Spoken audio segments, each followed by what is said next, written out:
So next వచ్చేసి white colour అండి. నాకు చాలా ప్లెజెంట్గా నీట్గా అనిపించింది అనమాట. వైట్ కలర్ చూడగానే క్లాసీగా అనిపించింది. వైట్ అండ్ పింక్ కాంబినేషన్ చాలా క్లాసీ అనిపించింది. సో హ్యాండ్స్ వచ్చేసి మనకి ఈ విధంగా వర్క్ వచ్చింది. ఓవరాల్ మనకి నెక్ పాటర్న్ కానీ ఇక్కడ లేస్, ఇక్కడ చిన్న బంచ్ అండ్ వర్క్ కూడా చూడండి, కంప్యూటర్ వర్క్ అనేది. సో ఈ విధంగా అసలు దీని ఏదో వర్క్ అంటారండి, నాకు గుర్తులేదు కానీ అసలు చాలా బాగుంటుంది. నీట్గా, చాలా నీట్గా ఉంటుంది.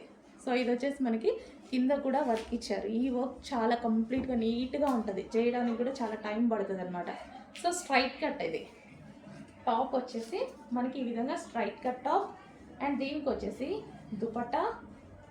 సో ఇది వచ్చేసి మనకి దుపట్టా 2 పీస్ సెట్ అండ్ దీనికి వచ్చేసి bottom part 3 piece set, 3 piece set bottom part కూడా ఉంది. సో ఇది వచ్చేసి బాటమ్ పార్ట్. బాటమ్కి కింద మనకి యాంకిల్ దగ్గర ఈ విధంగా వర్క్ కూడా వస్తుంది. చాలా సూపర్గా ఉందండి. వైట్ కూడా చాలా సూపర్గా ఉంది, నీట్గా ఉంది.